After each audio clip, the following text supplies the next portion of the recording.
Welcome back to another video. If you're a returning viewer, thank you for coming back, and I hope this channel has genuinely added value to you. If you're here for the first time, you're in the right place, because in this channel I'm all about sharing educative content on career, personal development, just to help you to grow and just to help you to build a rewarding and fulfilling careers. So if you're getting here for the first time, just know that you're in the right place, because in this channel you're going to learn, and I'm going to walk you through a job search journey, even as you dream, or rather even as you get to the journey of getting a fulfilling and a rewarding career. So in today's video, I want to continue with the video that I've done previously on the best interviewing skills that I believe you should adopt right now if you want to pass your interviews. In part 1, I'd shared 7 powerful tips just to help you to understand what is it that you need to do, how do you need to go through your interviews, just to help you stand out. So as you already know, interviews are already quite competitive, and we just need that one thing, that one tip that will make us different from everyone else who is interviewing for the jobs that we are interviewing for. So this is part 2. I hope you'd watch the previous video, and if you've not watched it, please ensure that you watch that video, because it will help you to give you the flow of the points that are already discussed, even as you continue with watching this one. So as I get into this video, this is a continuation of that previous video. I'm going to share another set of tips that I believe are quite important if you want to excel in your interviews. So without taking too much time, let's get into the first point for this video.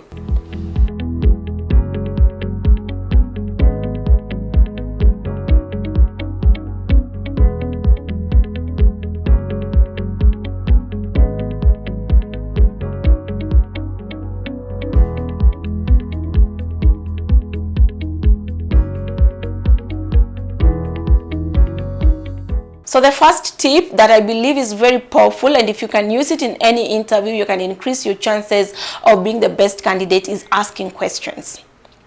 I know I'd done a video on the best questions that I believe that you should ask in any interview, and in that video I do want you guys that if you go for any job interview, don't fail to ask a question.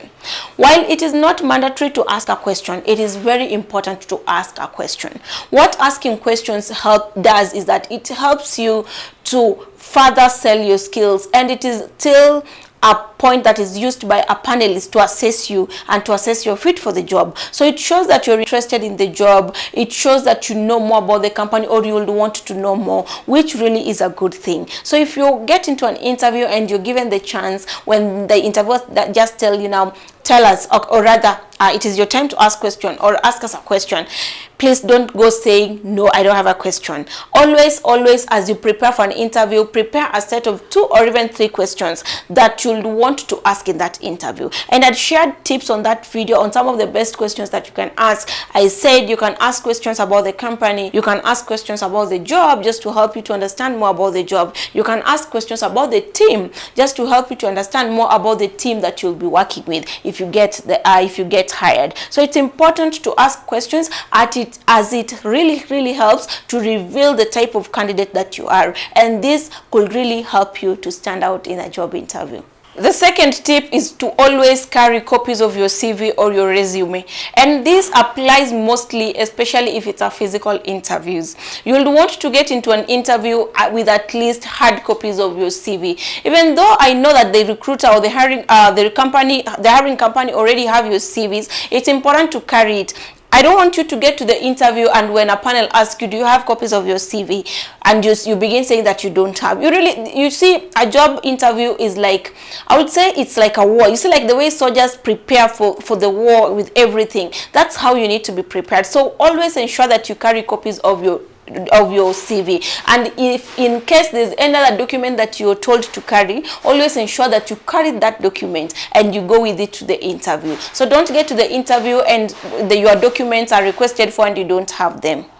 The next tip is to always control your body language.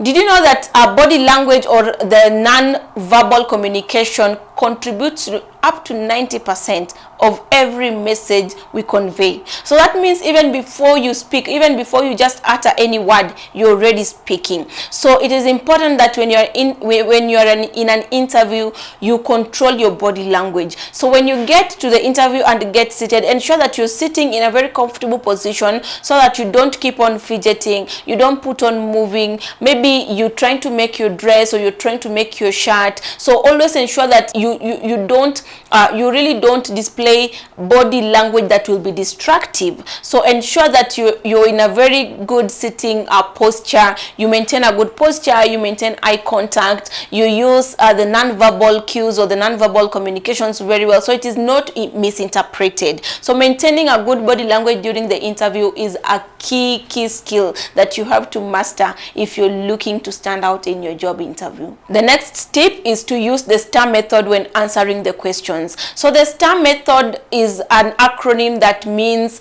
the S means a situation, T means task, A means action, R means results. So this is how it is in every answer that you're giving, or if you're giving an example, and this mostly comes in when you ask those questions that will want you to describe a situation, that will ask you, like if you ask so describe to us a situation where your integrity was tested. Describe for us a situation where you used your skill of patience or you used your attribute, or you used patience. As we've seen in your CV, you say that you're a patient person. So as you describe these questions that requires you to describe something, it is important that you use the STAR method. So when you're using the STAR method, you need to start with the situation. What exactly was the situation? You describe what the situation was. What was the task involved? What are the specific tasks that you did, and what that were involved, and what were the actions? So what were the actions that you took?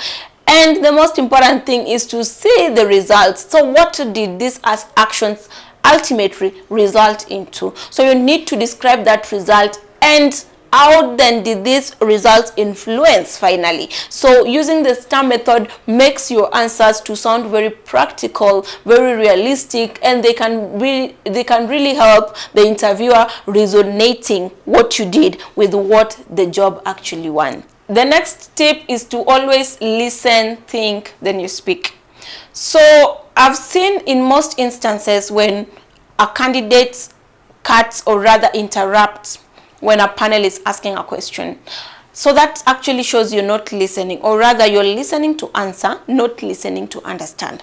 So it is important that you give the panel a chance, or the panelist a chance to ask a question. Then thereafter you need to be listening carefully, and after listening you need to think fast, then you can answer. So you think before you answer. This helps you to digest the question and to get to understand the context of the question. So you do not answer questions wrongly, which sometimes will bring you out as being irrelevant, will bring you out as not understanding the question. And if you don't understand the question really, then it means you don't know what the panel is asking about. So that is how failing to listen well in an interview affects you. And sometimes you can even find maybe a panel might not even give you a chance to say it again, or someone will ask a question, and if you don't understand it and you answer it in the way that you understood it wrongly because you didn't listen well, most people will not be patient or kind enough to tell you, this is not what I meant, this is what the question meant, so that you take it again. So it is important that you listen, think, then you speak. So the next tip is gratitude. Always be grateful. After the panel has taken their time to interview you, at the end of the interview, it's only courteous to tell them, thank you for giving me this chance to come and interview, or to calling me to have this conversation, which has really helped me to further explain how my skills and experience would be of value to this job. So even if you don't say it there, you can even go as far as sending a thank you note. And a thank you note as at an interview or after an interview is just to let the panel know that you're really grateful, you really appreciate them taking their time, you're really happy, or rather you're really thankful that they shortlisted you and they gave you a chance to demonstrate how your skills and experience would be a good fit for the job. So always ensure at any time that you say thank you after the interview. The next point is to always refer to the panel by their names. So this is a very powerful tip. And if you'd watched part 1 of this video, I spoke about note taking, and I just want to link these 2 points because I believe one really helps the other, or one interlinks with the other. Note taking is important, that when the panel begins, you can take notes by noting their names. So it helps you not to forget their names. So when you can remember their names throughout the conversations, then you can refer to them with their names. So this really helps to personalize that conversation. If you can refer to me by my name, if I was interviewing you, and maybe just in the middle, even after 10 minutes or 20 minutes, you tell someone, and Nelly, thank you for asking me that question, or Nelly, I'm just referring to the question you'd asked me earlier. You see, someone really feels you're creating that personal relationship. There's a way you personalize that, and just subconsciously, there's a way panelists or interviewers will get inclined to those candidates who can be able to refer to them by their names. So it's really important that you try to remember, or even not even try to take notes as you begin the interview. Note their names down so you're able to remember throughout the conversation, and try as much as possible